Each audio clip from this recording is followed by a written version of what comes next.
नमस्कार दोस्तों, स्वागत है आप सभी का आज की इस क्लास में। तो गाइस, अगर आप भी देने वाले हैं यूपी बोर्ड से क्लास 10 का पेपर, तो आज की क्लास आपके लिए बहुत ही ज़्यादा यूजफुल और बहुत ही ज़्यादा महत्वपूर्ण होने वाली है, क्योंकि आज की क्लास में मैं आपको बताने वाला हूं साइंस के कुछ very most important question.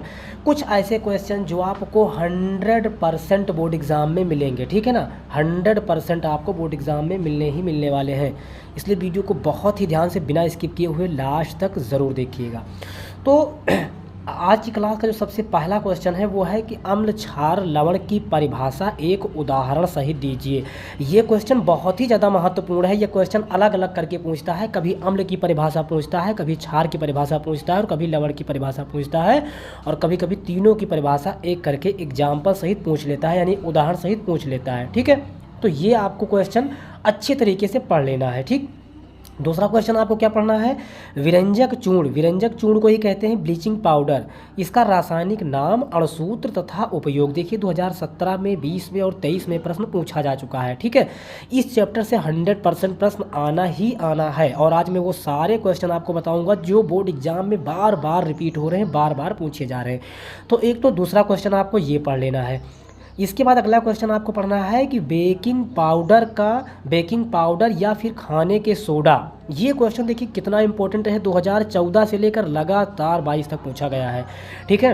Baking powder या खाने के सोडा का रासायनिक नाम, अणुसूत्र क्या है, इसको बनाने की विधि, इसके 2 भौतिक गुण, 2 रासायनिक गुण समीकरण के साथ आपको कर देना है, ठीक है। तो कभी कभी केवल इसका रासायनिक नाम पूछ लेता है, कभी कभी केवल इसका सूत्र पूछ लेता है कि बेकिंग सोडा का सूत्र क्या होता है, और कभी कभी पूछ लेता है इसका गुण, ठीक है, या फिर इसका प्रयोग कहाँ होता है। तो आपको सारी चीज़ें पढ़ लेनी है। इसका रासायनिक नाम पढ़ लेना है, इसका सूत्र भी पढ़ लेना है, इसका गुण भी पढ़ लेना है, और इसका उपयोग भी पढ़ लेना, कहाँ इसका उपयोग होता है, ठीक।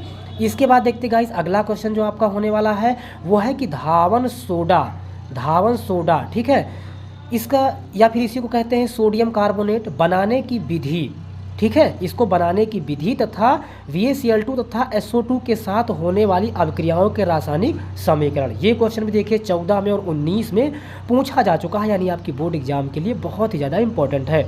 इसके बाद अगला क्वेश्चन भी बहुत ज़्यादा इंपॉर्टेंट है, मैं जितना ही कहूँ very most important. Plaster of Paris, बहुत ज़्यादा रिपीटेड होने वाला क्वेश्चन है।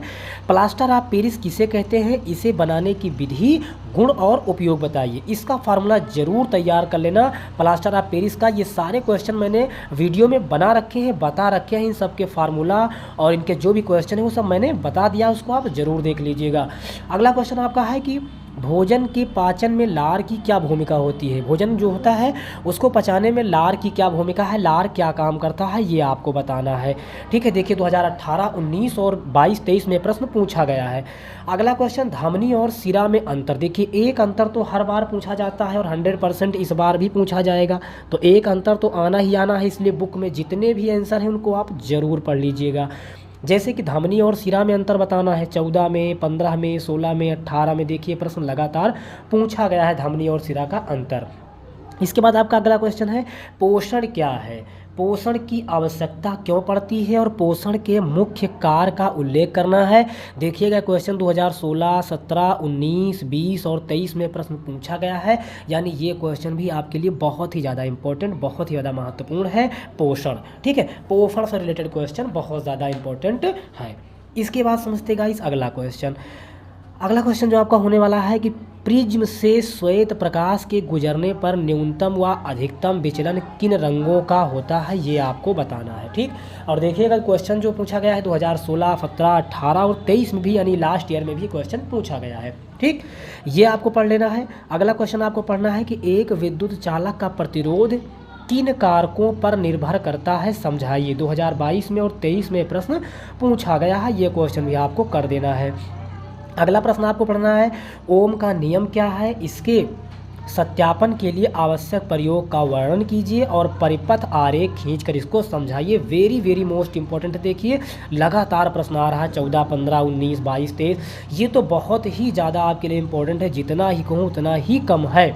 अगला क्वेश्चन, समांतर क्रम में जुड़े हुए तीन प्रतिरोधों के तुल्य प्रतिरोध के लिए सूत्र का निगमन कीजिए। भैया श्रेणी और समांतर दोनों में से एक हर बार पूछा जाता है, मैं बार बार आपसे रिपीट कर रहा हूँ। श्रेणी क्रम और समांतर क्रम दोनों क्रम का निगमन आप तैयार कर लेना, दोनों में से एक ये बोर्ड एग्जाम वाला हर ईयर पूछता ही पूछता है, ठीक है। तो ये आपके लिए बहुत ही ज़्यादा इम्पोर्टेंट है। इसके बाद गाइस आपको जो अगला क्वेश्चन पढ़ना है, तो ये तो आपको दोनों पढ़ लेना है, समांतर क्रम और श्रेणी क्रम। इसके बाद आपको जो पढ़ना है अगला क्वेश्चन, वो पढ़ना है कि बायो-सेवर्ट का नियम क्या है। देखिए क्वेश्चन 14 में, 15 में, 16 में यानी कंटिन्यू पूछा गया है बायो-सेवर्ट का नियम। तो भैया बायो-सेवर्ट का नियम भी आपके लिए वेरी मोस्ट इंपॉर्टेंट है, इसको भी पढ़ लेना है। अगला क्वेश्चन होने वाला है बहुत ही ज़्यादा इंपॉर्टेंट। अगला क्वेश्चन है, यदि कोई धारावाही चालक चुंबकीय क्षेत्र के समांतर हो तब क्या होगा, लंबवत हो तब क्या होगा, 60 डिग्री का कोण बनाते हुए रखा जाए तो क्या होगा, या फिर चालक पर लगने वाले बल का सूत्र लिखिए। 2015, 16, 17 और 22 में प्रश्न पूछा गया है। बहुत ही ज़्यादा इंपॉर्टेंट है ये क्वेश्चन, आपको अच्छी तरह से इसको पढ़ लेना है। अगला क्वेश्चन आपको पढ़ना है कि प्रयोगों द्वारा स्पष्ट कीजिए कि प्रकाश संश्लेषण के लिए प्रकाश एवं कार्बन डाइऑक्साइड आवश्यक है कि नहीं होने वाला है। ये ठीक है, ये क्वेश्चन देखिए 14, 15, 17 और 18 में पूछा गया है। ये बहुत ज़्यादा इंपॉर्टेंट, प्रकाश संश्लेषण से क्वेश्चन हर बार बोर्ड एग्जाम वाला बनाता है, हर बार इस चैप्टर से क्वेश्चन जरूर बनेंगे, इसलिए ये क्वेश्चन भी आपको ज़रूर पढ़ लेना है। इसके बाद अगला क्वेश्चन आपका है कि पाचन क्रिया से आप क्या समझते हैं। देखिएगा गाइस, ये क्वेश्चन भी वेरी मोस्ट इंपॉर्टेंट होने वाला है। पाचन क्रिया से आप क्या समझते हैं, क्वेश्चन 2019, 20, 22 और 23 में पूछा गया है, यानी ये क्वेश्चन भी आपके लिए बहुत ज़्यादा इंपॉर्टेंट है। अगला है कि हार्मोन तथा वीकर क्या होते हैं।